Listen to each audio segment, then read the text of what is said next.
राधे राधे। मेरा नाम इंदु लेखा है और यहाँ की स्टोरी भांडीर वन की स्टोरी विवाह की। भांडीर वन में कान्हा ने बहुत लीलाएं की हैं। मतलब ब्रज में जब भी भ्रमण करोगे तो सबसे ज़्यादा जो लीला है वो कान्हा जी ने भांडीर वन के अंदर की हैं। तो सबसे मेन प्रथम लीला है कि श्री जी का यहाँ पे विवाह हुआ था कान्हा जी के साथ, जो कि ब्रह्मा जी ने संपन्न कराया था। सबसे बड़ा ग्रंथ हमारा श्रीमद् भागवत जी होता है। अगर आपने श्रवण किया हो तो उसमें हमारी श्री जी का नाम नहीं आता है, इसीलिए विवाह का उल्लेख नहीं दिया गया। लेकिन जिस वट वृक्ष के आप दर्शन करोगे इसका श्रीमद् भागवत जी के 10वें स्कंद में उल्लेख मिलता है कि द्वापर युग में वृक्ष बहुत विशाल था। इसकी जो शाखाएं थी वो 15 किलोमीटर में फैली हुई थी, यानी पंचकोशीय वृक्ष बोला जाता था। कान्हा की 9 लाख गाय यहीं बैठ के विश्राम करती थी और इन्हीं की शाखाओं पर चढ़ के ग्वालवाल यमुना मैया को आर पार किया करते थे। और जो मैया मधुकरी रख देती थी, सभी ग्वालवाल एकत्रित होकर यहाँ पे भोजन प्रसादी ग्रहण करते थे। यहाँ पे कान्हा जी ने छाक लीला भी की है। एक गुड़ छाछ के लिए ब्रज की गोपियाँ कान्हा को नाच नचाती थी। छछियावरी छाछ पे नाच नचावत ब्रज की गोपी, तो वो यही की छाक लीला है। विवाह की स्टोरी हमारी काफ़ी ग्रंथों में मिलती है। गर्ग संहिता, स्कंद पुराण, ब्रह्म वैवर्त पुराण, गोपाल चंपू, काफ़ी ग्रंथ है जो हमारे विवाह का उल्लेख करते हैं। जो गर्ग संहिता ग्रंथ है जिसके रचयिता गर्गाचार्य जी हैं, उन्होंने 16वें अध्याय में विवाह का वर्णन दिया था कि कान्हा जब 2 वर्ष के थे, 2 वर्ष का बच्चा बहुत नटखट होता है। कान्हा जी ऑलमोस्ट इतने नटखट थे कि मैया जो भी काम करती थी उनकी तोड़फोड़ करना यही उनका काम रहता था। तो मैया बाबा से कहती है कि जी लाला मुँह बड़ो परेशान करे, तुम गैया चरा भी जाओ तो जो हुआ तुम अपने संग ले जाओ।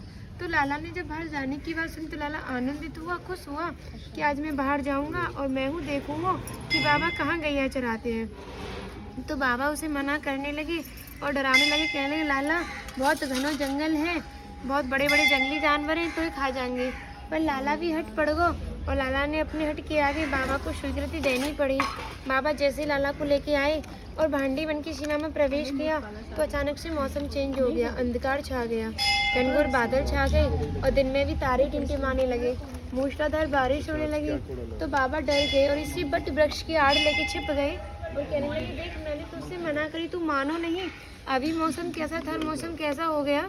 तो फिर क्या देखते हैं, जैसे ही तूफान शांत हुआ तो एक दिव्य किरण उत्पन्न हुई। उस किरण का तेज इतना था कि हजारों सूर्यों के समान था, जिस कारण नंद बाबा की आंखें बंद हो गई। हम लोग तो एक सूर्य की तरफ ही नहीं देख पाते, वो तो हजारों सूर्यों के समान था। जैसे ही प्रकाश शांत हुआ नंद बाबा ने अपनी आंखें खोली तो एक सुंदर कन्या का दर्शन पाया। तो बाबा बहुत आश्चर्यचकित हुए कि अभी तो तूफान था, लाली तू कौन है और कहाँ से आई है, ऐसे श्री जी से कहा। तो श्री जी ने अपना नाम वन सखी बताया और बोली बाबा आपको भयभीत देखता हुआ आपके पास आई हूँ। तो श्री जी की निगाह बाबा पे जो लग रही गोदी में लाला पे गई और बोली बाबा तुम्हारा लाला बहुत सुंदर है, जाए तुम वो गोदी में दो। तो बाबा बोले देख लाली ऐसे तो लाला को ना दूंगो, पहले तू अपना पूर्ण और सही परिचय देगी जब ही तू लाला को दूंगो, क्योंकि तू तो इतनी छोटी है, तू जब मौसम में देख के भयभीत ना मेरी, जो इतना बड़ा जब मौसम में देख के भयभीत है वो।